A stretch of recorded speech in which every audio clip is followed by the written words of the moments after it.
এখন আমি প্লেনের সিটে বসে আছি আর ভাবতে আছি আজ 21 বছর পর আমি আমার নিজের বাড়ি যাচ্ছি। জানি না বাড়ির সবাই আমায় কি চিনতে পারবে, না চিনারই কথা।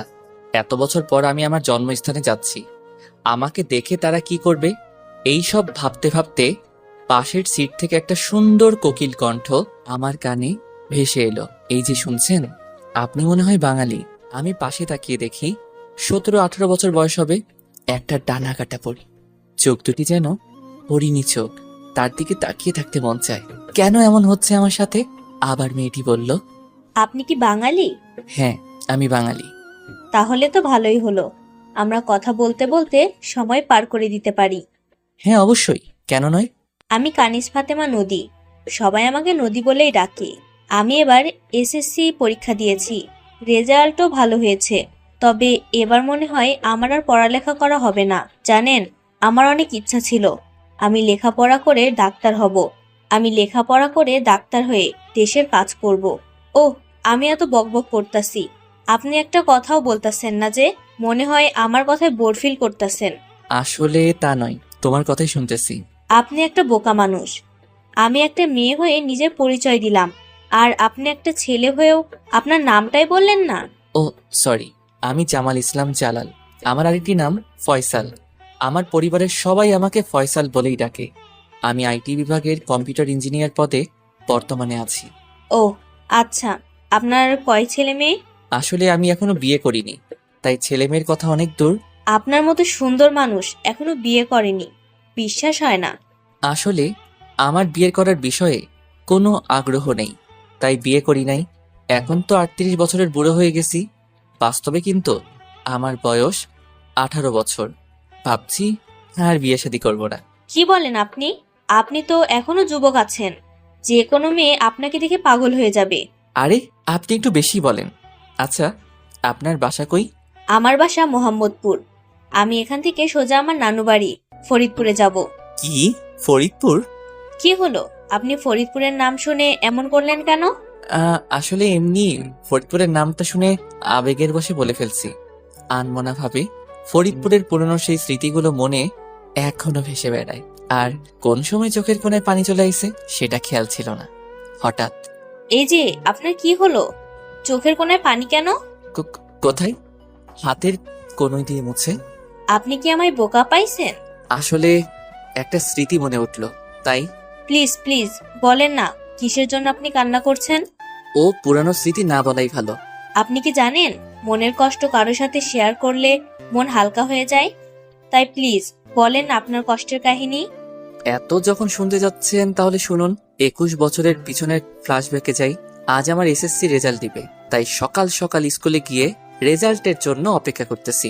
এক সময় অপেক্ষার সময় শেষ হলো, আমি ভালো রেজাল্ট করছি। রেজাল্ট শোনার পর বাসায় এসে রাতের খাবার খাচ্ছি। ফয়সাল, তোকে তো এখন কলেজে ভর্তি হতে হবে না। আবার তোর বাবা অফিস থেকে ট্রান্সফার করা হয়েছে ফরিদপুরে, তাই আগামী পরশুদিন আমরা সবাই ফরিদপুর যাব এবং ওখানে একটি কলেজে ভর্তি করাবো। তোর বাবা আগে থেকেই বাসা ঠিক করে রেখেছে, তাই পরশুদিন আমরা যাব। ওকে আম্মু।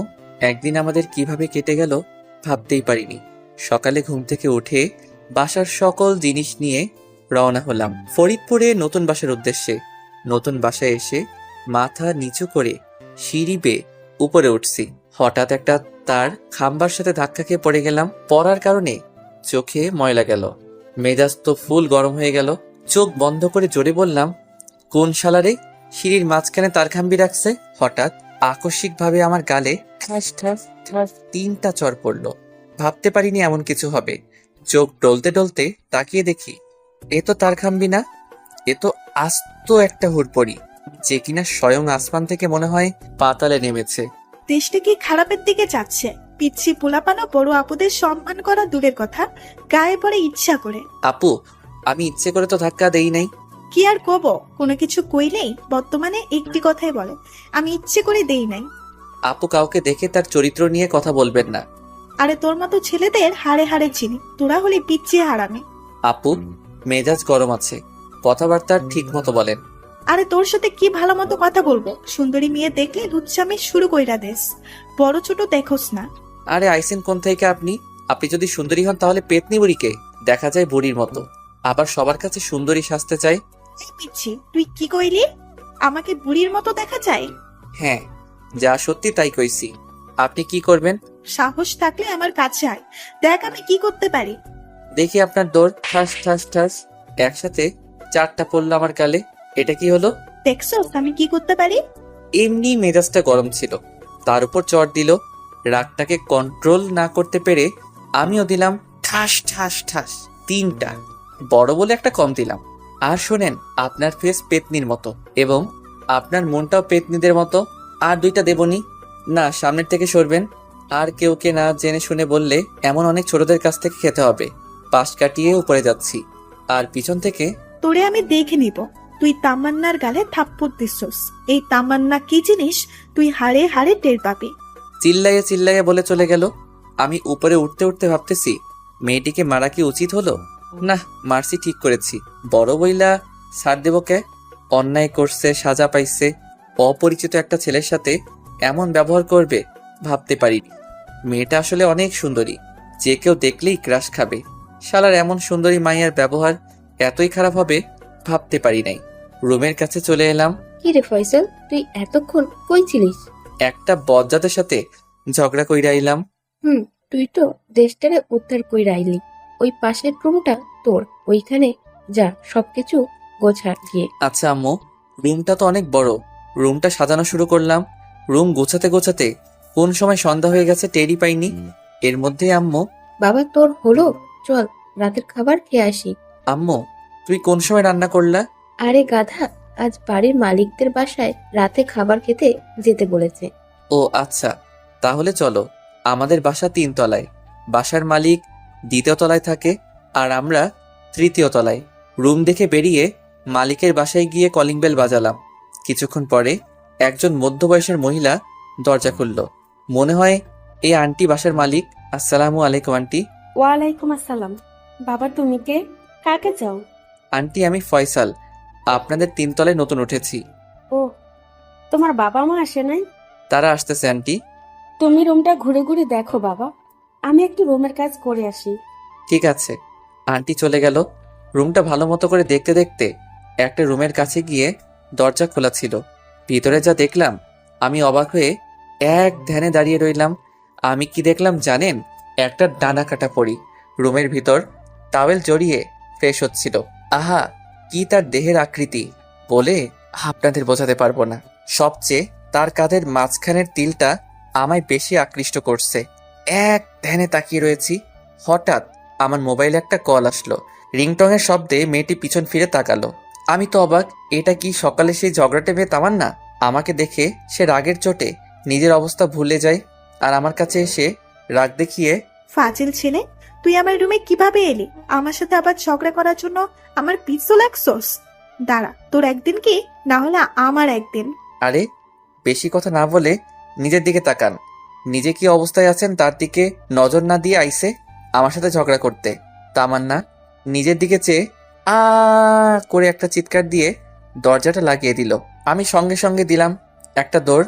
দৌড় দিয়ে সোজা আমার রুমে চলে আইলাম। অন্যদিকে তামান্নার চিৎকার শুনে আন্টি গেল তামান্নার রুমের কাছে। দরজা ধাক্কা দিয়ে, তামান্না দরজা খোল, দরজা খোল। তোর কি হইলো? চিৎকার দিলি কেন? আম্মু, তেলাপোকা দিকে চিৎকার দিছি। এত বড় হইলি এখনো তেলাপোকা থেকে ভয় পাস? পাগলি আমার। বলতে বলতে চলে গেল। তামান্না রেডি হয়ে রাতের খাবার খেতে গেল। কিছুক্ষণ পরে আমি গেলাম খেতে। খেতে বসার সময় দেখলাম তামান্নাও খেতে বসেছে। আমাকে সে দেখেনি। বসো বাবা, খেতে বসো। তোমাকে সেই সময় আমাদের এখানে থাকতে বললাম, তুমি কই গেছিলা? আসলে আন্টি, সেই সময় আমার একটা জরুরি কাজ ছিল, তাই আবার রুমে গেছিলাম। ও, তোমায় পরিচয় করিয়ে দেই বাবা। এ তামান্না, আমার একমাত্র মেয়ে, এবার অনার্সে পড়ে। মনে মনে বলি, এই ফাজিল মেয়েকে আপনার পরিচয় করিয়ে দেওয়া লাগবে না। ও যা করছে আজকে, তা থেকে আমি এমনিই বুঝতে পারছি এটা এই বাড়িওয়ালার মেয়ে। বাবা ফয়সাল, কি ভাবতেছো? কিছু না তো আন্টি। তামান্না, এ হচ্ছে ফয়সাল, আমাদের বাসায় আজ থেকে ওরা থাকবে। ও, মনে মনে শালা সকালে আমারে থাপ্পড় দেওয়া, আবার আমার রুমে যাওয়া, তোরে আস্তে আস্তে আমি শেষ করে দেব। জানোস না এই তামান্না কি জিনিস? হাই আপু। হ্যালো, তার সাথে আর কথা না বলে মাথা নিচু করে খেয়ে আমার রুমে চলে আসলাম। রুমে এসে ভাবতে আসি, এই মায়া যে বদরাগী, ওর সামনে পড়া যাবে না। ওর সামনে গেলে জানি না কি করবে আবার। রুমে বোরিং লাগতেছে, তাই একটু ছাদে যাইতে ইচ্ছা করলো। যেই ভাবা সেই কাজ, ছাদে চলে এলাম। ছাদে এসে একটা চেয়ার পেতে মোবাইলে গান শুনতেছি। ও মাইয়া রে তুই অপরাধী রে। হঠাৎ কে যেন আমার পিছন থেকে কলার ধরলো। ও মারে, ভূত ভূত ভূত, বাঁচাও বাঁচাও বাঁচাও। আমি ফিট হয়ে গেলাম, মানে অজ্ঞান হয়ে পড়ে গেলাম। আমার আর কিছু মনে নাই। পানির ছিটায় আমার জ্ঞান ফিরল। আমি এখানে কেন? আমার কি হয়েছে? মনে মনে বলতে লাগলাম, ও আমি তো ভয় পেয়ে অজ্ঞান হয়ে গেছিলাম। তাহলে আমার জামা ভেজা কেন? পিছনে তাকিয়ে যা দেখলাম তার জন্য আমি প্রস্তুত ছিলাম না। স্বয়ং একটা পেতনি দাঁড়িয়েছিল। আমি ভয়ে কাঁপতে লাগলাম, আর মনে মনে ভাবতেছি, আজ মনে হয় আমি শেষ। আরে ভাই, পেতনি মানে বুঝলেন না? আর ভাবতেছেন পেতনিটা আবার আইলো কই থেকে? সত্যিকার অর্থে তামান্নাকে দেখে অজ্ঞান হয়ে যায়। কাহিনীতে ফেরা যাক। ভয় ভয় বিড়বিড় করে, আমি তো শেষ। এখন যেমনেই হোক আমাকে এখান থেকে পালাতে হবে। জানি না পেতনিটা আমার কি করে। যেই ভাবা সেই কাজ, দিলাম একটা দৌড়। ও মারে, আমি এখন শেষ। মনে হয় আমি আর হাঁটতে পারবো না। এই ডেমনি মাইয়া আমারে শেষ করে দিল রে। চুপ কর শালা, বাচ্চাগো মতো এত চিল্লাস কেন? আমি কি সাদে চিল্লাই? টেমনি সেমড়ি, তুই আমারে ল্যাং মারলি কে? মনে হয় আমার মাজা শেষ। তাহলে তোরে কি করব? আমি ভাবছিলাম তুই অনেক সাহসী, কিন্তু তুই তো একটা বিলাই। আমারে দেখে তুই ফিট হইয়া গেলি।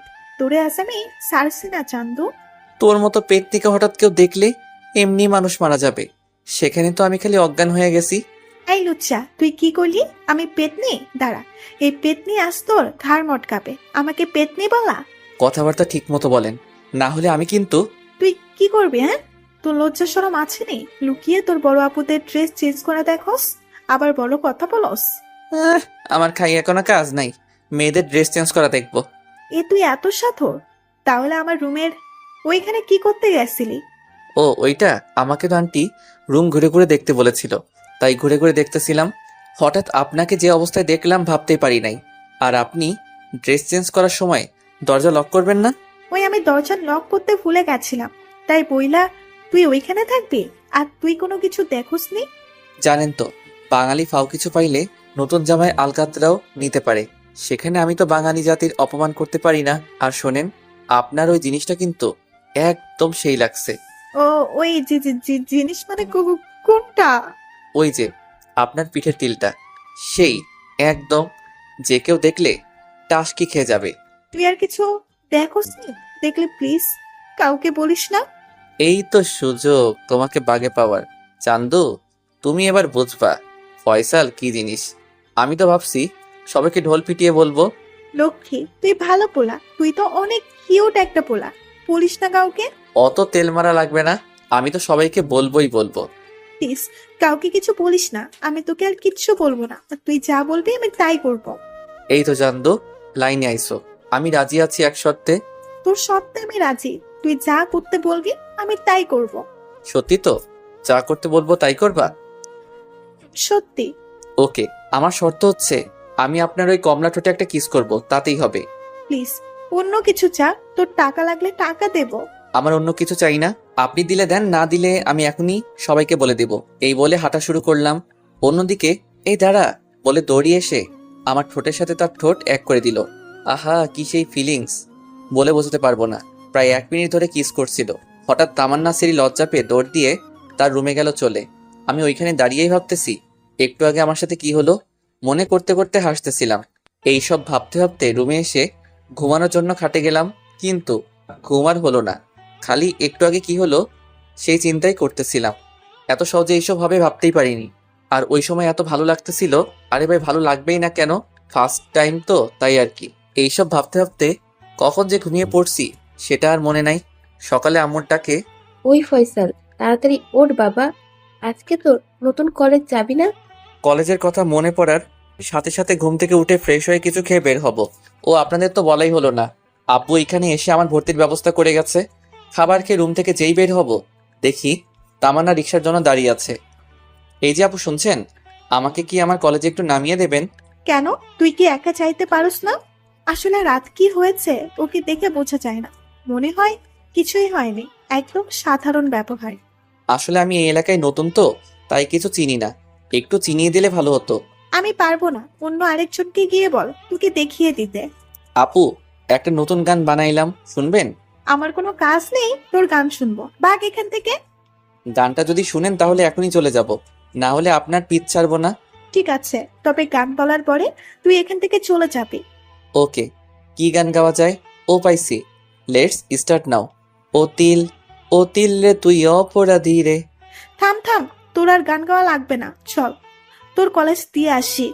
আমার কোনো কথা আর কোনো দিন না করবা? বাবা রে বাবা, কি ব্ল্যাকমেল রে! সুযোগ পাইলে আমিও কি করতে পারি তোরে সেই সময় দেখালাম। ওই বিড়বিড় করে কি ভাবেন? চলেন যাই।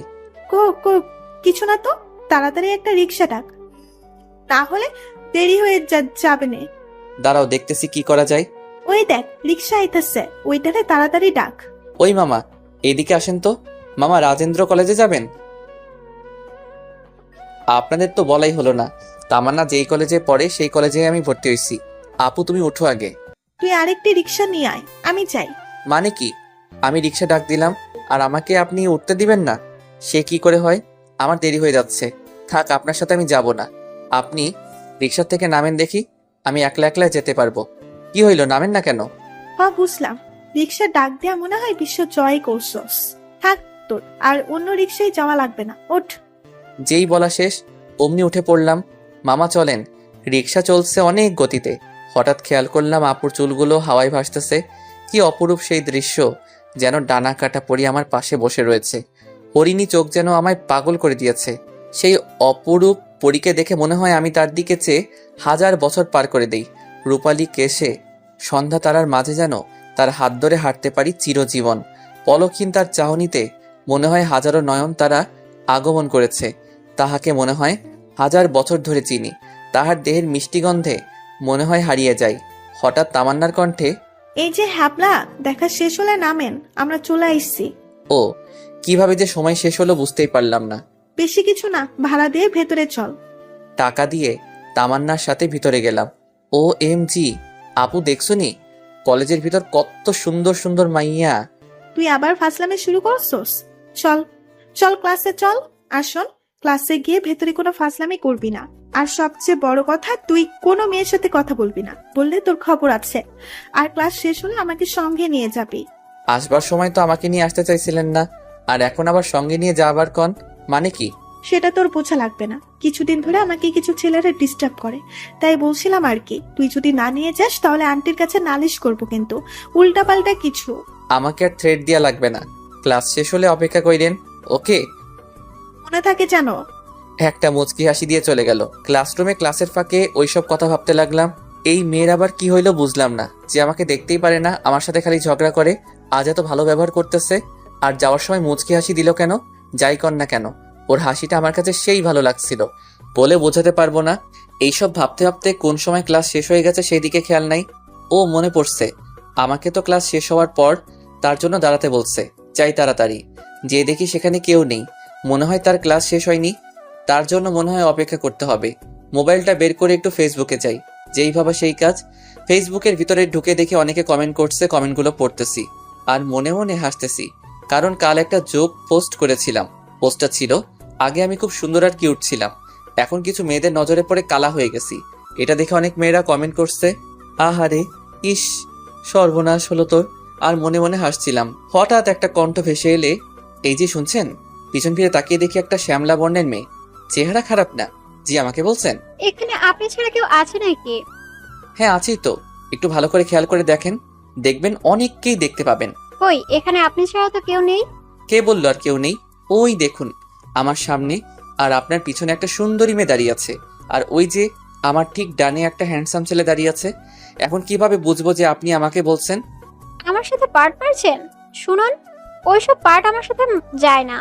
আপনি দেখতে কি এমন সুন্দরী হলেন যে আপনার সাথে পার্ট মারবো? কি, আমি সুন্দর না? আর বাই দ্য ওয়ে, ভাইটু, আমার বয়ফ্রেন্ড আছে, সো আমার পিছনে ঘুরলেও লাভ নেই। মেয়েটার মনে হয় ক্যারেক্টারের সমস্যা। অপরিচিত কোনো ছেলের সাথে এইভাবে কেউ কথা বলে, মনে হয় কানের নিচে বসিয়ে দেই। আমার খাইয়া কোনো কাম কাজ নাই, আপনার পিছন পিছন ঘুরবো? তাই বুঝি? ও, যে জন্য আপনাকে ডাক দিলাম, মনে হয় আপনি এই কলেজে নতুন ভর্তি হয়েছেন। ও, আমি আজকেই কলেজে ভর্তি হলাম।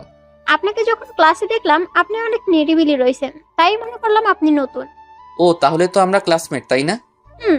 আর আমরা তো ক্লাসমেট, তাই না?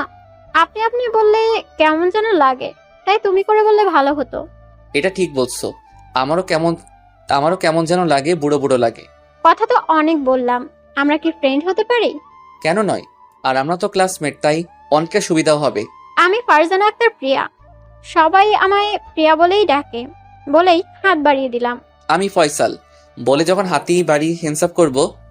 হাত বাড়িয়ে হ্যান্ডসাপ করব, আকস্মিকভাবে ঠাস ঠাস হঠাৎ এসে আমার দুইটা গালে লাল করে ফেললো। এটা কিন্তু ঠিক করলেন না। আমাকে মারলেন কেন? আমি কি অন্যায় করেছি? তুই কি করছস?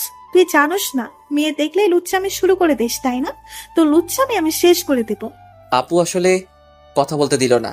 চুপ বেয়াদব, তোকে অন্য সব ছেলেদের দিকে আলাদা মনে করছিলাম, আর তুই তোর ক্যারেক্টারটা নিজেই দেখাইয়া দিলি। আপু এটা কিন্তু বেশি হয়ে যাচ্ছে। এতক্ষণ প্রিয়া দাঁড়িয়ে আমাদের আচরণ দেখতেছিল। আসলে আপু, আপনি ভুল ভাবছেন। ওই মেয়ে তুই চুপ কর, ওকে দেখে তোরে দেখাইতেছি। এ তো লজ্জা লাগে না? তোরে এত সব করলাম, তারপরও দাঁড়িয়ে রইছস। ও আমি তো ভুলেই গেছিলাম, তোদের মতো ঠাট ক্যারেক্টার ছেলেদের তো লজ্জা নাই। তোরা তো সময় পাইলে লুচ্চামি করস, জানে না কত মেয়ের সর্বনাশ করছস। আপু মুখ সামলিয়ে কথা বলেন। যা খুশি তাই বললে কিন্তু এখানে খারাপ কিছু একটা হয়ে যাবে। কি আমার উপর কথা বলস?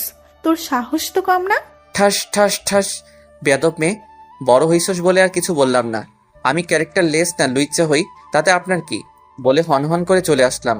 আমি এখানে দাঁড়িয়ে রইছি আর ভাবছি ও আমাকে কলেজের ভেতরে মারতে পারলো, আর ও বলেছে তা তো সত্যি, আমারও তো কিছু হয় না, তাহলে ওর উপর এত জোর খাটালাম কেন?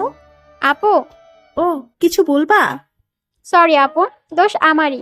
কেননা ফয়সাল এখানে একা দাঁড়িয়েছিল, তাই ওর সাথে পরিচয় হতে নিজে এসেছিলাম। আমার কারণে আপনাদের মাঝে ঝগড়া হলো, আমাকে মাফ করে দেন। তুমি মাপ চাবে কেন? ভুল তো আমারই। তোমাদের মাঝে কি কথা হয়েছে তা না শুনে অনেক কথা বলে দিয়েছি, কিছু মনে করো না। আপু, কিছু মনে করবো কেন? আপনি বড়, তাই শাসন করতেই পারেন। আর আপু, কাউকে কিছু বলার আগে একটু ভেবে দেখবেন সে দোষ করেছি কিনা। আপু, অনেক কথা বলে ফেলেছি আমি, এখন যাই। আমি কি করলাম? সামান্য একটু ভুলের কারণে ওকে মারলাম? আসলেই তো কিছু না জেনে শুনে ওকে খারাপ কথা বলা আর মারা আমার ঠিক হয় নাই। বাসায় গিয়ে ওর কাছে ক্ষমা চাইতে হবে। অন্যদিকে বাসায় গিয়ে কলিং বেল বাজাচ্ছি। আম্মু দরজা খুলে দিল। কিরে, তোর কি হয়েছে? তোরে এমন দেখাচ্ছে কেন? এমনি, ভালো লাগতেছে না। তুমি যাও তো, পরে কথা হবে। তুই ফ্রেশ হয়ে আয়, তোর খাবার দিচ্ছি। আমি খাবো না, তুমি খাও। এই বলে রুমে গিয়ে দরজাটা আটকিয়ে দিলাম। খাটের উপর বসে ভাবতেছি আমার সাথে এইসব কি হচ্ছে। কিছু না করে অনেক কথা শুনতে হলো। আর ওই মাইয়ার সমস্যা কি? আমার পিছনে লেগে রইছে। আমি কি করি না করি সে বলার কে? এরপরে এই মেয়েকে দেখলে দশা দূরে থাকবো, আশেপাশে থাকা যাবে না। আর কথাই বলবো না। বাজে একটা মেয়ে। যাই হোক, এর মাঝে আম্মু অনেকবার ডেকে গেছে, কিন্তু দরজা খুলি নাই। সন্ধ্যা হয়ে গেছে। রুম থেকে বের হয়ে সোজা ছাদে গেলাম। ভাবলাম ছাদে গেলে মনে হয় রাগটা কমবে, তাই ছাদে গিয়ে তারা দেখতেছি। হঠাৎ একটা হাঁটার শব্দ পেলাম। পিছনে তাকিয়ে দেখি তামান্না আসতেছে। আমি তাকে দেখে ছাদ থেকে নামার জন্য হাঁটা দিলাম। ফয়সাল, তোর সাথে আমার কিছু কথা বলার আছে। আপনার সাথে আমার কোনো কথা নেই বলে হাঁটা দিলাম। প্লিজ ফয়সাল, আমার কথাটা শোন। আচ্ছা, কি বলবেন তাড়াতাড়ি বলেন, আমার কাজ আছে। সেই সময় আমার মাথা ঠিক ছিল না, তাই তোকে উল্টাপাল্টা কথা বলে ফেলেছি। তুই আমাকে মাফ করে দিস প্লিজ। তোর হাত ধরি, প্লিজ আমাকে মাফ করে দে।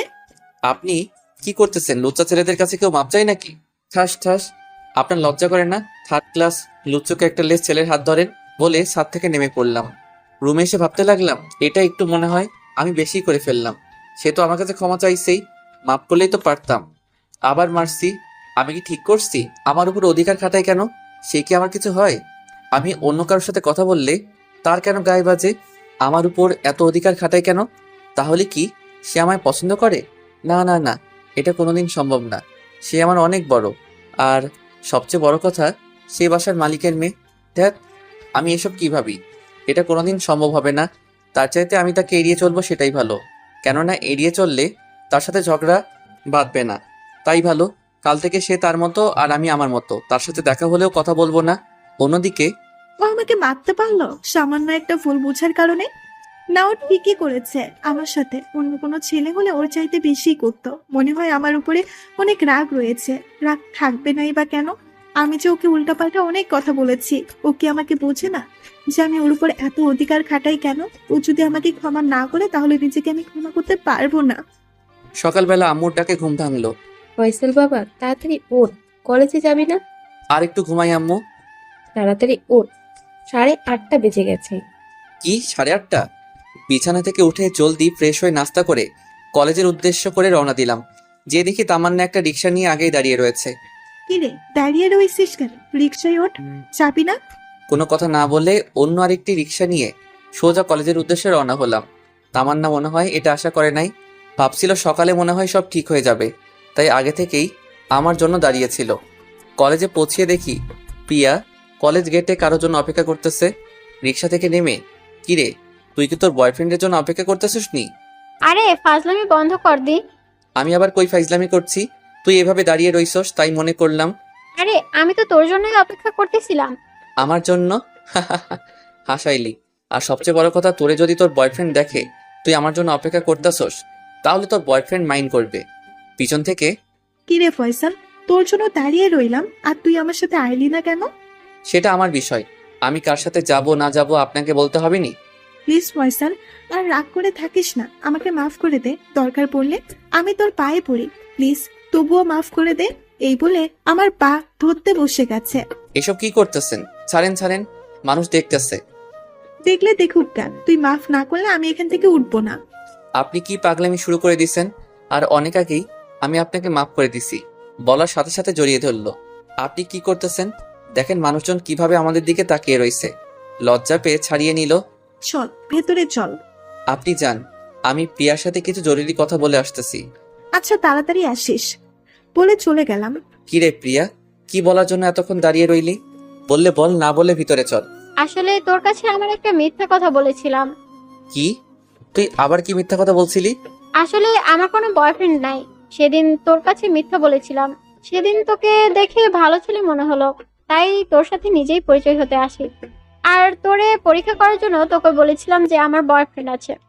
জানিস তো, কোনো মেয়ের বয়ফ্রেন্ড আছে কেউ শুনলে সেই মেয়েকে কেউ নজর দেয় না আর প্রপোজও করে না। বাহ, তোর তলে তলে এত ভালো বুদ্ধি। তা এখন আমারে সত্যি বললি কেন? আসলে আসলে তোতলাচ্ছিস কেন? কি বলবি বল, না হলে গেলাম চলে। আসলে আমি তোকে ভালোবেসে ফেলেছি রে। সেই প্রথম দিনই তোরে ভালো লেগে গেছে। সেই ভালো লাগা থেকে নিজের অজান্তে অনেক বেশি ভালোবেসে ফেলেছি রে। প্লিজ তুই আমারে ফিরিয়ে দিস না। দেখ দোস্ত, আমি তোরে আমার বন্ধু ছাড়া আর কিছু ভাবি না, আর তোরে ওই নজরে কোনো সময় দেখি না। প্লিজ আমাকে তুই মেনে নে। তুই এসব কি শুরু করলি? চল ভিতরে চল, ক্লাসে দেরি হয়ে যাচ্ছে। ঠিক আছে চল। আর প্লিজ এই বিষয়ে একটু ভেবে দেখিস। ওকে দেখ পানে। আরে ভাগ্য আমার খারাপ রে, আইলাম ঠিক সময় কিন্তু বসতে হবে সে লাস্ট বেঞ্চে। কি আর করা, বসে পড়লাম। আমার তো কোনো ফ্রেন্ড নাই, তাই বই বের করে পড়া পড়তেছিলাম।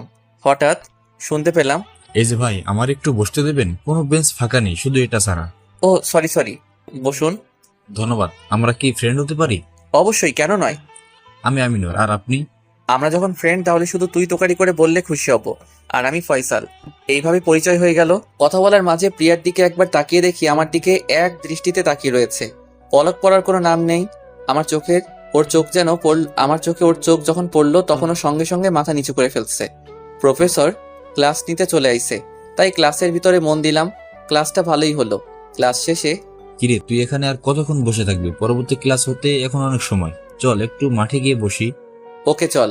মাঠে চলে এসে ওর সাথে অনেক মজা করলাম। আসলে আমিনুর ছেলেটা অনেক রসিকতা করে। কিরে ক্লাসের সময় তো হয়ে গেল, চল ক্লাসে যাই। ক্লাস শেষ হয়ে গেল। কিরে বাসায় যাবি না? চল বাসায় যাই। দোস্ত, আমার না একজনকে নিয়ে বাসায় যেতে হবে রে। তার সাথে না গেলে যে কি করবে আমার সাথে আমি নিজেও জানি না। কি মোমা, কোনো মেয়ের সাথে কি চক্কর চলতেছে নাকি? হলে কিন্তু ট্রিট দিতে হবে। তুই কি যে বলিস। ওকে যাই তাহলে, বাই। আমিনুর চলে গেল। ওর সাথে ভালোই বন্ধুত্ব শুরু হয়েছে। আপু ও চলে আইছে। কিরে, কার জন্য অপেক্ষা করতেছস? কারো জন্য না আপু, ভাবলাম তোমার সাথে গল্প করতে করতে বাসায় গেল, কেন বোর ফিল লাগবে না তাই। ঠিক করেছিস, আমারও না একা যেতে ভালো লাগে না রে, তাই প্রতিদিন আমাকে সঙ্গে করে বাসায় নিয়ে যাবি। ওকে নিয়ে যাব। এখন চলো দিই, রিক্সায় করে যাচ্ছি। মামা থামান থামান, তোমার আবার কি হলো? এখানে নামলে কেন? বেশি কথা না বলে চল আমার সাথে। আপুর সঙ্গে সঙ্গে যাচ্ছি। আপু তুমি ফুচকার দোকানে এলা কেন? আমি ফুচকা খাবো, প্লিজ কিনে দে না। ওকে, কিন্তু ফুচকা শেষ হওয়ার পর সোজা বাসায় যাব। ঠিক আছে মামা, 1 প্লেট ফুচকা দেন তো। কি রে, তুই খাবি না? আসলে এই ফুচকা টুচকা আমার ভালো লাগে না। আচ্ছা ঠিক আছে, তোর খেতে হবে না, আমি খাবো, আর তুই সেটা দেখ তাহলে। আহ, কি সুন্দর বাচ্চাদের মতো মুখের ভিতর সাবার করতেছে। মনে হয় এখনই ওই রসালো ঠোঁট দুইটা আমার দখলে নিয়ে আসি। কি রে, হা করে তাকিয়ে কি দেখতেছস? তোমারে এই রে, কি বলে ফেললাম রে? হইছে হইছে, আর তাকিয়ে থাকা লাগবে না, চল আমার খাওয়া শেষ। বিল দিয়ে সোজা বাসায় চলে গেলাম। আপু উপরে উঠে চলে গেছে। রুমের বেল বাজিয়ে আমি শখ খেলাম। শখ খাওয়ার কথা, কেননা আমার জান পাখি ময়না টিটু আপুটা আজ বাসায় আসছে তিশা। তার সঙ্গে বড় ভাইও আইছে। এতদিন বড় ভাই ব্যবসার কাজে বাহিরে ছিল, আর ভাবি তার বাবার বাড়ি। কেননা ভাবি প্রেগনেন্ট, আর আমার পরিবারের সবচেয়ে আমায় ভালোবাসে সে হচ্ছে আমার ভাবি। ভাইয়া কেমন আছো? আমাকে তুমি তো ভুলেই গেছো, আমার খবরটাও নাওনি তুমি। আরে আমার লক্ষ্মী বোন, আমি কি তোকে ভুলতে পারি বল? তাও ঠিক, তাহলে আমার চকলেটটা দাও। ওকে, ভিতরে চল, দিতেছি। ওকে চলো। এই নে তো চকলেট, এবার খুশি তো? আমার লক্ষ্মী ভাইয়া। বলে চলে গেল। ফ্রেশ হয়ে খেতে গেলাম, খেয়ে একটু পরে ঘুমিয়ে গেলাম। সকালবেলা ভাইয়া, ও ভাইয়া, ওঠো, কলেজে যাবা না? একটু পরে আপু, এখনই উঠবা, না হলে তোমার পানি দিয়ে দেবো তোমার গায়ে। না না লক্ষ্মী বোন, এই তো উঠতেছি। এক লাফ দিয়ে উঠে পড়লাম। ফ্রেশ হয়ে কিছু খেয়ে কলেজের দিকে রওনা হব। ভাইয়া আসার সময় চকলেট নিয়ে আইসো। তার বলতে হয় মহারানী। বেরিয়ে গেলাম। রাস্তার কাছে গিয়ে দেখি আপু আগের থেকে রিক্সা নিয়ে দাঁড়িয়ে রয়েছে। তোর জন্য কতক্ষণ ধরে দাঁড়িয়ে রইছে, আর তোর কোনো খবর নাই। আমি কি জানতাম নাকি তুমি আমার জন্য দাঁড়িয়ে থাকবা? জানলে আগেই আসতাম। বুঝলাম, এখন তো তাড়াতাড়ি উঠবি। উঠে আপুর সাথে অনেক কথা বলতে বলতে কলেজে চলে আইলাম। রিক্সা ভাড়া দিয়ে ভিতরে যাব, যেই দেখি প্রিয়া আজকেও দাঁড়িয়ে রয়েছে আমাকে দেখে। ফয়সাল, ও ফয়সাল, এদিকে আয় তো। আপু তুমি ভিতরে যাও, আমি আসতেছি। না না, আমি যাব, দেখি কি বলে। ওকে চলো তাহলে। কালকের কথা কি ভেবে দেখলে? কিসের কি কথা? আসলে আপু, আমি ওকে ভালোবাসি, তুমি একটু বুঝিয়ে বলো না। কি বলবি বল। আপু শোনার পর কান্না করে দিল। এক দৌড়ে চলে গেল। আপু শোনো শোনো, না শুনে চলে গেল। আমি তার পিছন পিছন দৌড় দিব, আর আমার হাত প্রিয়া ধরে ফেলছে। জবাব না দিয়ে কই যাও? ঠাস ঠাস ঠাস। তোকে কাল বলছিলাম না আমি তোকে ভালোবাসি না, আমি তামান্নাকে ভালোবাসি। আজ তোর কারণে ও আমাকে ভুল বুঝলো। তামান্নাকে খুঁজতে খুঁজতে কোনো জায়গায় পাইলাম না। এখন কলেজের ছাদই বাকি, তাই ছাদে যেয়ে দেখি আপু এক কোণে বসে কান্না করতেছে। আপু তুমি কান্না করতেছো কেন? তোকে কি বলতে হবে আমি কান্না করি কেন? যা তুই তোর লেভেলের কাছে যা, এইখানে কি তোর? আসলে আপু আমি ওকে ভালোবাসি না, ও আমার শুধু বন্ধু আর কিছু না। সত্যি তো? 100% সত্যি। তুমি ওভাবে কান্না করে চলে আইছো কেন? তুই কি বুঝোস না আমি তোকে ভালোবাসি? তোকে অন্য মেয়ের পাশে দেখলে আমি তোরে রাগ করি। আপু আমি তোমাকে অনেক ভালোবাসি। ঢং দেখে আর বাঁচি না। একবার প্রপোজও করলো না, আবার বলে ভালোবাসি। আমি তো জানি না কিভাবে প্রপোজ করে, এর আগে তো কোনোদিন করি নাই। অত কিছু বুঝি না, তুমি যেমনে পারো প্রপোজ কর, না হলে এক্ষুনি এখান থেকে চলে যাবো। আচ্ছা ট্রাই করে দেখি তাহলে। তামান্না হবে আমার পথ চলার সাথী। দেবে কি তোমার সাথে সারা জীবন থাকার অনুমতি? নীলিমা আমি তোমাকে ভালোবাসি, দেবে কি সুযোগ? নীলিমা চোখগুলো বড় হয়ে জ্বলজ্বল করছিল। মাথা নাড়িয়ে হ্যাঁ সম্মতি দিল। আমি দাঁড়ালাম। আমার দাঁড়ানোতেই তামান্না আমাকে জোরে জড়িয়ে ধরলো। আমি তাকে জড়িয়ে ধরলাম। এতদিন কেন বলস নাই? আগে কি এত কিছু জানতাম? জানলে তো কবেই বলে দিতাম। চলো একটু ঘুরে আসি। ওকে চলো। দুইজন মিলে অনেক ফ্রি হয়ে গেলাম। আমাদের প্রেম চলতে চলতে আমাদের প্রেম কাহিনী 3 মাস হয়ে গেছে। ও সবসময় যা চাইতো তাই দিতাম। ওর অনেক আবদার পূরণ করতাম। আবদারগুলো অনেক কঠিন ছিল, যেমন রিকশায় করে ঘুরে বেড়ানো, ফুচকা খাওয়া ইত্যাদি। একদিন আমি আর তামান্না সন্ধ্যার সময় ছাদে গিয়ে কথা বলতেছিলাম। হঠাৎ বললাম, তামান্না আমার না একটা মিষ্টি খেতে মনে চাইছে। তুমি একটু বসো, আমি ফ্রিজ থেকে মিষ্টি নিয়ে আসছি। হুম, আমি ওই মিষ্টি যাচ্ছি না, আমি তোমার ওই গোলাপি মিষ্টি চাইছি বোকা। সব কত, কখনোই দিব না। তাহলে থাকো তুমি, আমি গেলাম চলে। বাবু দেখি রাগ করছে। যার মিষ্টি খেতে মনে চায় সে জোর করে খেতে পারে, কেউ কি মানা করছে নি? অমনি কাছে গিয়ে 4 ঠোঁট এক করে দিলাম। হঠাৎ কারো হাত আমার পিঠের উপর পড়ল। সঙ্গে সঙ্গে তামান্নাকে ছেড়ে দিলাম। পিছন ফিরে তাকিয়ে দেখি তামান্নার আব্বু। আমি তো ওইখানেই শেষ। হাঁটু কাঁপা শুরু করে দিছে। সঙ্গে সঙ্গে ঠাস ঠাস ঠাস আমার গালে পড়ল। বকাটে ছেলে, তুই আমার মেয়ের সাথে এইসব করলি? তোর লজ্জা করে না? আজই তোকে বাড়ি ছাড়া করবো, দাঁড়া। আঙ্কেল, ভুল হয়ে গেছে, মাফ করে দেন। অনেকবার বললাম। তোর সাহস হলো কিভাবে? তোর সাহস হলো কিভাবে আমার মেয়েকে? সিস, এ আমি কি দেখলাম? আমার মান সম্মান সব শেষ। আঙ্কেল, আমি ছোট মানুষ, আমাকে মাফ করে দেন। হ্যাঁ, তোরে মাফ করতে পারি যদি আর কোনোদিন আমার মেয়ের সামনে না আসিস। আঙ্কেল, আমি তামান্নাকে ভালোবাসি, প্লিজ আমাদেরকে মেনে নেন। ঠাস জোরে একটা আমাকে দিয়ে ব্লেন্স হাড়ি পড়ে গেল। তুই আমার বুকে ফেলে দিলি? তোর এত বড় সাহস! অমনি ঠাস ঠাস ঠাস করে তোকে আমি ভালোবাসি বলে তুই আমার আব্বুকে ফেলে দিলি? তোকে যেন আমি আমার সামনে না দেখি। আজকের পর থেকে তোর সাথে আমার কোনো সম্পর্ক নেই। দূর হ আমার চোখের সামনে থেকে। তুমি কিন্তু আমাকে ভুল বুঝলা।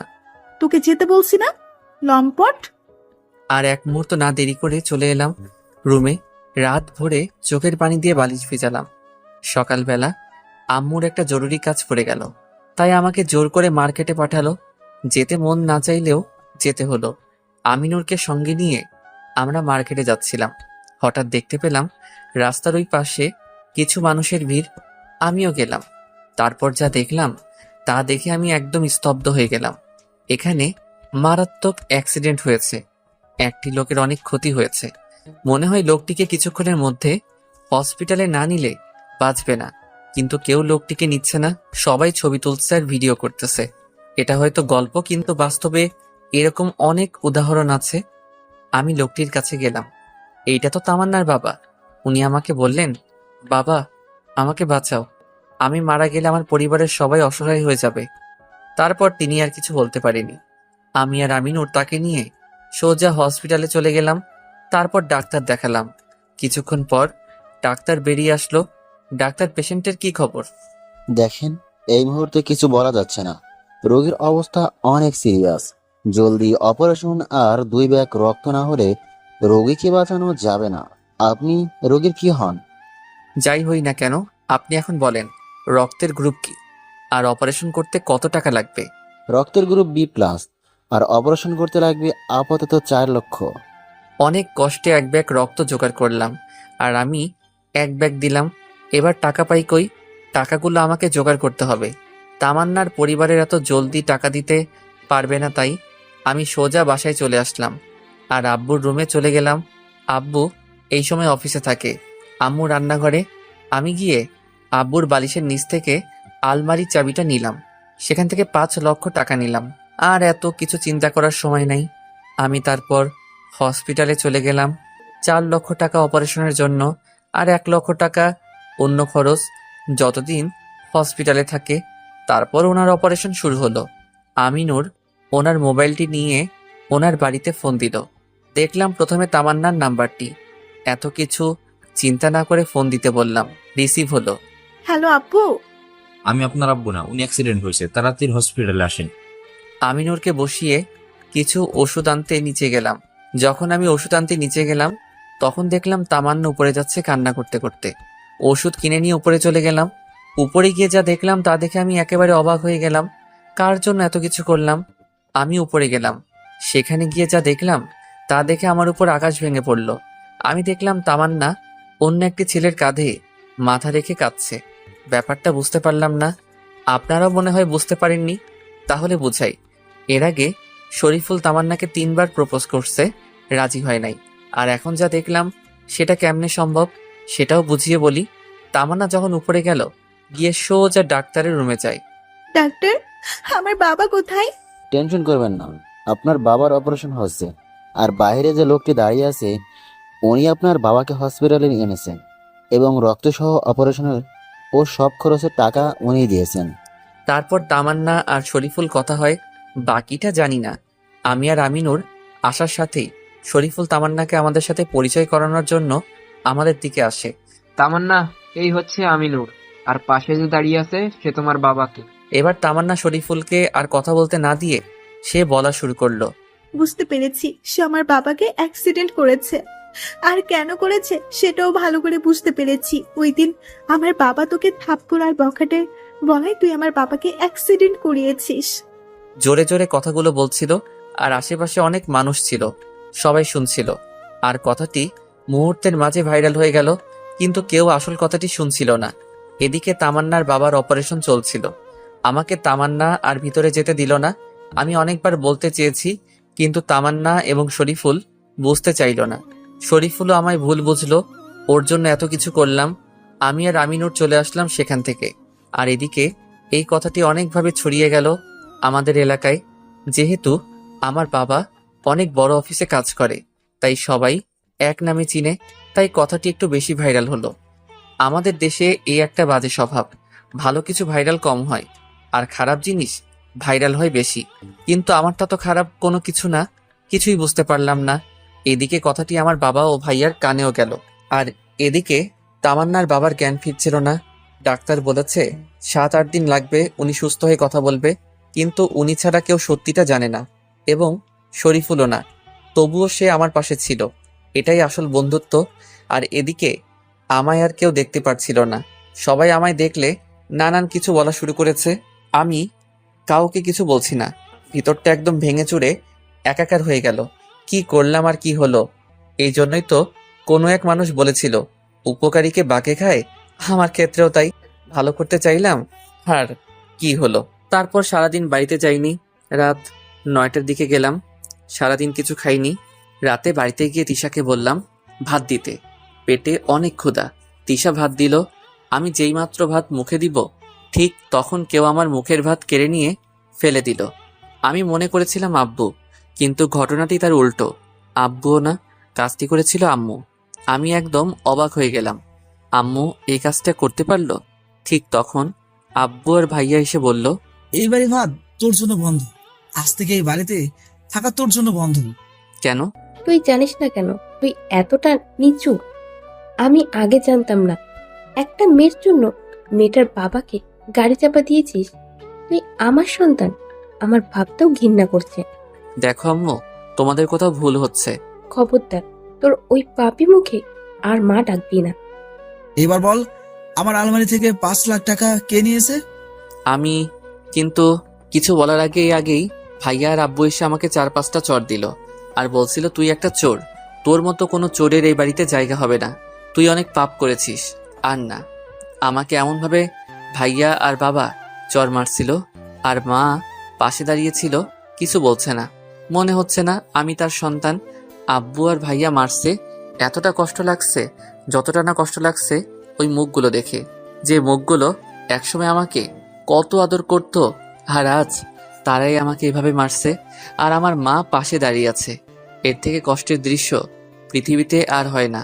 শুধু একজন আমার জন্য কেঁদেছিল, সেটা হলো তিশা। আব্বু আর ভাইয়া আমাকে নয়, যেন তিশাকে মারছিল। কিন্তু একটা সময় তিশার সাথে ঝগড়া লেগে থাকতাম, একজন আরেকজনকে দুইটি চোখে দেখতে পারতাম না। ভাই বোনের ঝগড়া তো বুঝতেই পারছেন, কিন্তু সেই তিশা আমার জন্য কাঁদছে, আর একটি মানুষের চোখে কোনো পানি নেই। তারপর আব্বু ভাইয়াও আম্মু চলে গেল। যাওয়ার আগে বলেছিল কাল সকালে যেন আর আমাকে না দেখে। সবাই যাওয়ার পর তিশা আমার কাছে আসলো। জীবনে কোনোদিন দেখি নাই আপন বাবা ভাই এভাবে নিজের ছেলে ও ছোট ভাইকে মারতে। ছেলে না হয় একটা ভুল করেই ফেলেছে, এই জন্য এভাবে কেউ মারে? তিশা কান্না করছিল আর কথাগুলো বলছিল, আসলে আল্লাহ তাআলা সবার কপালে বোন নামক হীরের টুকরোটি দেয় না, যাদের আছে তারাই ভাগ্যবান। তারপর তিশা নিজের রুমে চলে গেল। রুমে যাওয়ার আগে আমাকে বলেছিল, ভাইয়া তুই কি কাল চলে যাবি? চলে যা, এই নিষ্ঠুর বাড়িতে থাকার চেয়ে চলে যাওয়া অনেক ভালো। এই বলে তিশা চলে গেল। আমি শুধু ভাবছি এত বড় ভুল মানুষ বোঝে কিভাবে। যাক, এই উসিলায় সবাইকে চিনা গেল। আমিনুরকে একটা ফোন দিলাম, তারপর আজকের আর কালকের সব কাহিনী খুলে বললাম। তারপর আমিনুর আমাকে ভোর 4টার দিকে তার বাড়িতে সবকিছু নিয়ে যেতে বলল, ওখানে থাকার জন্য না, শেষবারের মতো দেখা করতে। তারপর ডায়েরিটা লিখতে বসলাম, আজকের সব কথা লিখলাম। তারপর ব্যাগপত্র গুছিয়ে নিলাম। পেটে অসম্ভব খিদা, কি করব? নিজের রুমেও কোনো খাবার নাই। আজকে যদি ভাবি বাড়িতে থাকতো তাহলে হয়তো আমার সাথে এমনটা হতো না। ভাবি আমাকে তার ছোট ভাইয়ের মতো দেখতো, কেউ আমাকে বকা পর্যন্ত দিতে পারিনি।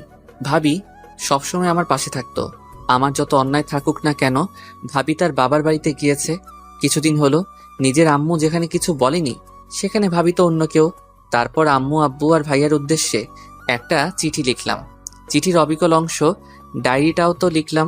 চিঠিটা হলো, প্রিয় আব্বু, আম্মু এবং ভাইয়া, আশা করি সবটা চিঠি পড়ে তারপর ছিঁড়ে ফেলবে। এটাই আমার চাওয়া তোমাদের কাছে। তোমাদের প্রতি আমার কোনো অভিযোগ নেই। তোমরা আজকে যা করেছো সেটা না করলে আমি মানুষ চিনতে পারতাম না। আজকের ঘটনাটি ছিল মিথ্যা, তোমাদেরকে বোঝাতে পারিনি। আজকে আমি তামান্নার বাবাকে অ্যাক্সিডেন্ট করিনি, আমি তো ওনাকে বাঁচাতে নিয়ে গিয়েছিলাম হসপিটালে। কে যেন অ্যাক্সিডেন্ট করেছে, নিজের শরীর থেকে রক্ত দিয়ে ওনাকে বাঁচাতে চেয়েছি। আম্মু, তুমি তো একদিন বলেছিলে কেউ বিপদে পড়লে তাকে নিজের সর্বোচ্চ দিয়ে সাহায্য করতে। আমি তো তাই করেছি। তবে কি তোমার শিক্ষা মিথ্যা, নাকি আমার শোনাই ভুল ছিল? তারপর ওনাকে বাঁচাতে ঘর থেকে 5 লক্ষ টাকা নিয়েছি। আমি মানছি টাকাগুলো তোমাদেরকে বলে নিয়ে যাওয়া উচিত ছিল, কিন্তু সময়ের অভাবে পারলাম না। আজকে আব্বু আর ভাইয়া মেরেছে, একটু কষ্ট লাগেনি? যতটা না কষ্ট লেগেছে আম্মু তোমার ব্যবহারে। ভাতগুলো ছিল আমার রিজিকে। একজন মানুষ যত অন্যায় করুক, খাওয়ার সময় তাকে কেউ শাস্তি বা কিছু বলে না। পিছন ফিরে যখন তোমায় দেখেছিলাম আম্মু, তুমি এই কাজটি করেছ, ওইখানে আমার অর্ধেক পৃথিবী ডুবে গিয়েছিল। এই দৃশ্যটি দেখার আগে আল্লাহ আমার মরণ দিল না কেন? এখন তো সারা জীবন তোমায় ঘৃণা করে বাঁচতে হবে। আমি ঘৃণা করব না, কিন্তু আমার আত্মাকে আমি শাসন করতে পারবো না। তুমি মা হয়ে পারলে সন্তানের মুখের খাবার কেড়ে নিতে, আর আমি তো অন্যায় করিনি, উপকার করেছিলাম। লোকের মুখে কথা শুনে নিজের ছেলের সাথে এমন করলে? কোন পাপের কারণে আল্লাহ তোমার পেটে আমায় ঠাঁই দিয়েছে? তুমি কি সত্যি আমার মা, না অন্য কারো সন্তান? আমি প্রশ্নটা আজ আমায় বড্ড জ্বালাচ্ছে। আসলে মা কখনো পারে না নিজের সামনে কেউ তার সন্তানকে মারুক, এটা সহ্য করতে। তবে আজ মা সেটা পরাজয় হলো তোমার কাছে। আরেকটি কথা, তোমরা আজকে আমায় সামান্য কয়েকটি টাকার জন্য চোর বললে। আমি তো স্বীকার করেছি টাকা আমি নিয়েছি, আর আমার থেকে কি ওই টাকাগুলো তোমাদের কাছে বেশি হলো? আব্বু, আল্লাহ তোমাকে অনেক টাকা পয়সা দিয়েছে, তুমি কি এসব মৃত্যুর পর সাথে করে নিয়ে যাবে? আমাদের জন্যই তো এসব করলে, তবে কেন সামান্য কিছু টাকার জন্য এমনটা করলে? এটা না করলেও পারতে।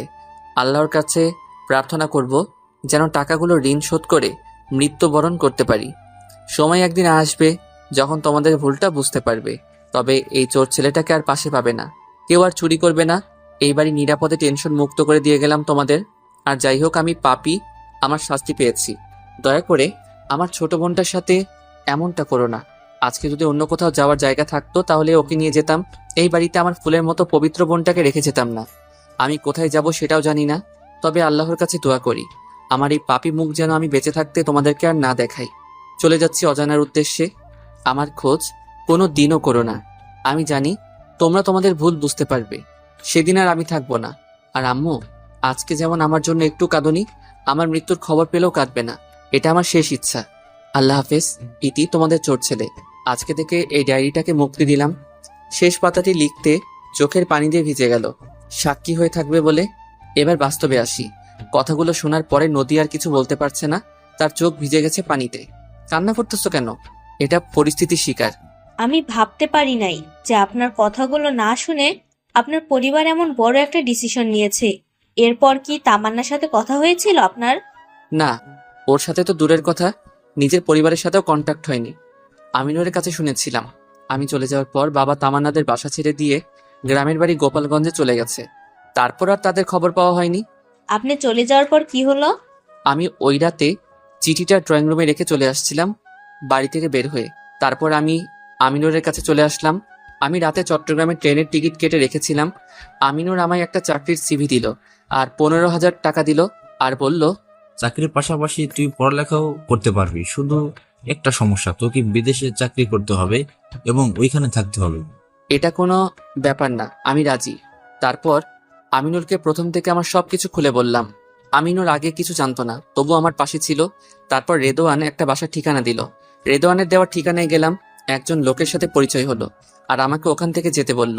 লোকটি অনেক ভালো ছিল, আমার থেকে কয়েক বছরের বড়। তারপর আমি চাকরির ইন্টারভিউ দিতে যাই।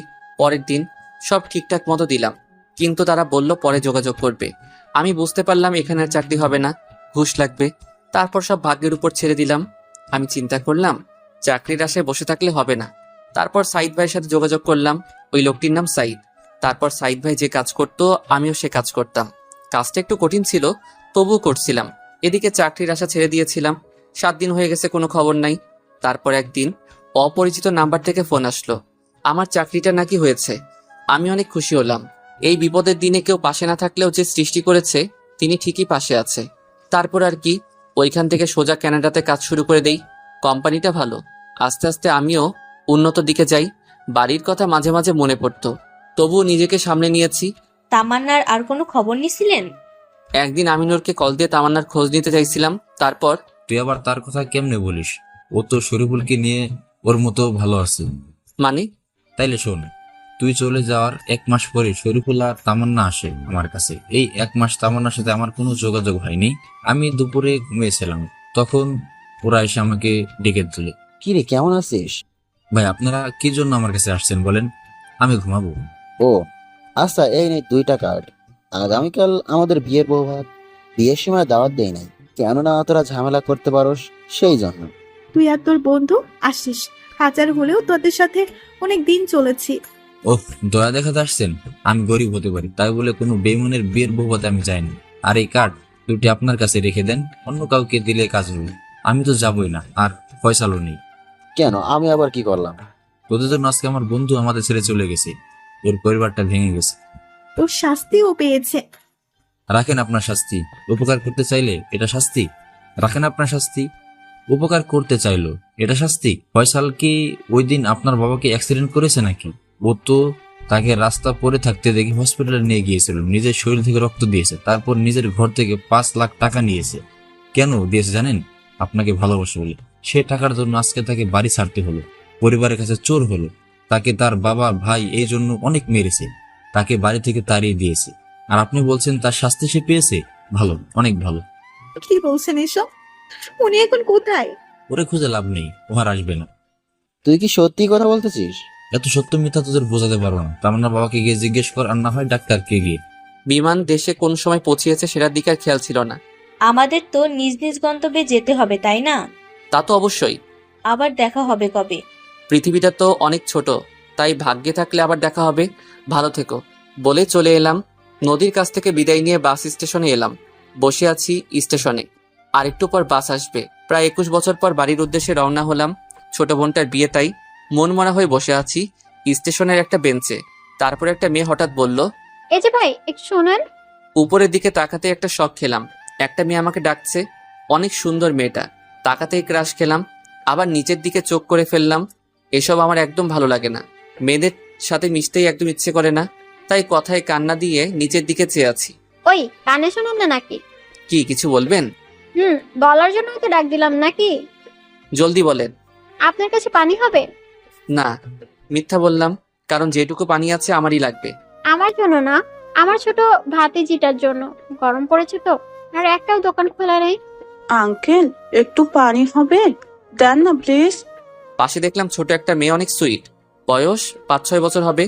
আমি মেয়েটির মুখের দিকে তাকিয়ে আর না করতে পারলাম না, অনেক মায়া লেগে গেল। তারপর ব্যাগ থেকে পানির বোতলটি বের করে দিলাম। ছোট বাচ্চাটি পানি খাচ্ছে, আর তার আন্টি আমার দিকে এইভাবে চেয়ে আছে। আপনি না বললেন আপনার কাছে পানি নাই? এটা আসলো কোথা থেকে? কিছু বলার নেই। তারপর ছোট মেয়েটি আমাকে বলল, আঙ্কেল থ্যাংক ইউ। ওয়েলকাম। দুজন চলে গেল। কিছুক্ষণ পর বাস আসলো। আমি গিয়ে আমার সিটে বসলাম। বাড়িতে যেতে ইচ্ছে করছে না, তবু ছোট বোনটাকে দেখতে ইচ্ছে করছিল শেষবারের মতো, তাই মনটাকে জোর করেই বাধ্য করলাম। আপনাদের সাথে কথা বলতে বলতে কখন যেন ঘুমিয়ে পড়ছি বলতে পারি না। আপনারা আবার ঘুমাইয়েন না। 4 ঘন্টা পর গোপালগঞ্জে আসলাম। সেখান থেকে বাড়িতে যেতে যেতে প্রায় 1 ঘন্টা লেগে গেল। সন্ধ্যা হয়ে গেল বাড়িতে যেতে যেতে। 21 বছরের রাস্তাঘাট এবং আমাদের গ্রামটা চেঞ্জ হয়েছে অনেকটা, কিন্তু আমার মনটা এখনো বদলায়নি। জমে আছে অজানা অভিমান। বাড়ির কাছে রিক্সা দিয়ে নামলাম। আমি বাড়িটার দিকে অবাক হয়ে তাকিয়ে আছি। এতগুলো বছরে একটু বাড়িটা পরিবর্তন হয়নি। জানি না আজকে সবাই আমার সাথে কেমন বিহেভ করবে। কে কি করুক আমার তা জেনে লাভ নেই। ছোট বোনটাকে একটু দেখলেই হলো, কতদিন দেখি না। রিক্সার ভাড়া দিয়ে যেই মাত্র ভিতরে যাব, ঠিক তখনই ধাক্কা খেলাম একটা মেয়ের সাথে। মেয়েটার দিকে তাকাতেই, এই মেয়েটা আবার কে, আর আমাদের বাড়িতে কি করছে? না, ভুল রাস্তায় চলে আসলাম। বাড়ি তো ঠিকই আছে। ওই মিস্টার, দেখে চলতে পারেন না? আমি তো দেখিনি, কিন্তু আপনিও কি দেখেননি? আপনি আগে ধাক্কা দিলেন। আপনি দিছেন আগে। ওকে আমি দিছি, এত প্যারার মোড নেই। ঠিক তখন আমার বোন আসলো আর মেয়েটিকে জড়িয়ে ধরলো। আমাকে মনে হয় দেখে নাই। কিরে বোন, কেমন আছিস? অনেকদিন পর তোকে দেখলাম। আপনার বিয়ে আমি আসবো না, এটা কোনো কথা? তারপর দেখলাম তারা অনেক কথা বলছে, আমি শুধু শুনতেছি একটা সাইডে দাঁড়িয়ে। আর আমার বোনটাকে দেখছি, কত বড় হয়ে গেছে ও। সেই পিচ্চি বোনটা আর পিচ্চি নেই। আচ্ছা তিশা আপু, ছেলেটাকে দেখ তো। ওই যে দেখ না। ভাইয়া? কোন ছেলেটা? ওইটা। আর তিশা এসে আমাকে জড়িয়ে ধরে কেঁদে দিল আর হাজার রকমের প্রশ্ন করতে থাকলো। কেমন আছিস ভাইয়া? এতদিনে আমাদের কথা মনে হলো? কোথায় ছিলি এতদিন? আমাদের উপর কি তোর এতই রাগ? আয় বাড়িতে চল, পরে কথা হবে। 21 বছর পর বাড়িতে আসছি, কেমন যেন লাগছে। বাড়িতে ঢুকতেই আমি অবাক, কি সুন্দর করে বাড়িটা সাজানো হয়েছে। আর আমাকে দেখে সারা বাড়িতে হইচই পড়ে গেল, সবাই আমাকে ঘিরে ধরলো। আম্মু তো জড়িয়ে ধরে কান্না করছে আর হাজার রকম প্রশ্ন করতেছে। আমি কিছু বলছি না, আর আব্বু আর ভাইয়া অপরাধীর মতো দাঁড়িয়ে আছে। কি বলবে? তাদের আজকে বলার মতো জবাব নেই, হয়তো এইটুকুই বলতে পারবে, আমাদের ক্ষমা করে দে। কি লাভ হবে ওইটা বলে? ফিরিয়ে দিতে পারবে কি আমার হারানো 21 বছর? তাদের সরি কি আমাকে ফিরিয়ে দিতে পারবে আমার সেই সুমধুর, সেই সোনালী অতীত? তাই হয়তো কিছু বলছে না। আমি কারোর কথায় কান্না দিয়ে তিশাকে বললাম, তিশা আমার ব্যাগটা উপরে নিয়ে আয়। আমি আমার রুমের দিকে গেলাম, দেখলাম রুমটা তালা দেওয়া, মানে বুঝতে পারলাম না। তারপর তিশা কোথা থেকে যেন চাবি এনে দিল। আমি রুমটা খুলে দেখলাম রুমটায় অনেক ময়লা আর মাকড়সার জাল, মনে হয় কোনো পুরনো রাজবাড়ি। মনে হয় 21 বছরে কেউ এই রুমে যায়নি। তারপর তিশা আর আমি 1 ঘন্টা লাগিয়ে রুমটা পরিষ্কার করলাম। আম্মু অনেকবার বলেছে অন্য রুমে যেতে, কোনো কথা বলি নাই।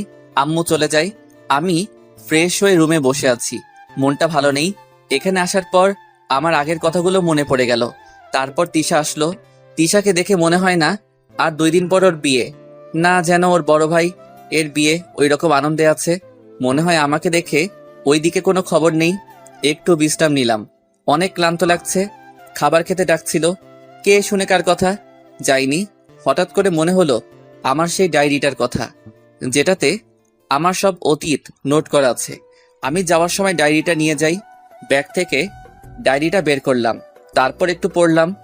পুরনো স্মৃতিগুলো মনে পড়ে গেল, চোখ দিয়ে কখন যেন পানি এসে গেল, বলতে পারি না। তারপর ডায়েরিটা আবার ব্যাগে ঢুকিয়ে রাখলাম। সকালে ঘুম থেকে উঠে নিচে যেতেই আম্মু হাজির। কিরে বাবা, এতক্ষণে ঘুম থেকে উঠলি? আচ্ছা চল, কিছু খাবি? সরি, কাকে কি বলছেন? আমি আপনার কেউ না, আর আমার জন্য এই বাড়ির খাবার ওই দিন হারাম হয়ে গেছে, যেদিন আপনি মা হয়ে ছেলের মুখের খাবার কেড়ে নিয়েছিলেন। আর আমার কোনো মা বাবা নেই, একটি বোন আছে, আর এখানে জীবনেও আসতাম না। তিশার কথা ভেবে ওকে শেষ দেখা দেখতে আসছি। আর যদি কোনো অভিযোগ থাকে আমি আশায়, তাহলে বলেন, এক্ষুনি চলে যাচ্ছি। কথাগুলো একেবারে বলে ফেলেছি সব। আম্মু আর কিছু বলছে না, শুধু অঝরে কান্না করছে। তাতে আমার কোনো যায় আসে না, তাদেরই কান্না আমার অভিমানের চাদর সরবে না। 21 বছরে অনেক কেঁদেছি, তখন তো কেউ আমার পাশে ছিল না, তাই বলে ওখান থেকে চলে আসলাম। আসার সময় দেখলাম আব্বু চোখের জল মুছতেছে, হয়তো নিজের ভুল বুঝতে পেরেছে। আমি মার্কেট থেকে কিছু খেয়ে আবার বাড়িতে ফিরলাম, কারণ এই এলাকায় ঘোরাঘুরি করতেও নিজের কাছে ঘৃণা লাগে। এরকম এলাকার মানুষের জন্য আজকে আমার এই অবস্থা। বাড়িতে ফিরে আসলাম, গিয়ে তিশার রুমে গেলাম, দেখলাম তিশা নাই। কালকে সেই মেয়েটি সহ ওর কয়েকজন বান্ধবী বসে কথা বলছে, তবে মেয়েটির মনে হয় মন খারাপ করে বসে আছে। ধুর, আমার এত দিকে চেয়ে লাভ নেই। এইরকম মেয়ের জন্য আজকে আমার জীবন এমন হয়েছে। আর কোনো মেয়ের মায়ায় জড়াতে চাই না। সেখান থেকে চলে গেলাম রুমে। একটু পর কে যেন আমার রুমে আসার অনুমতি চাইছে।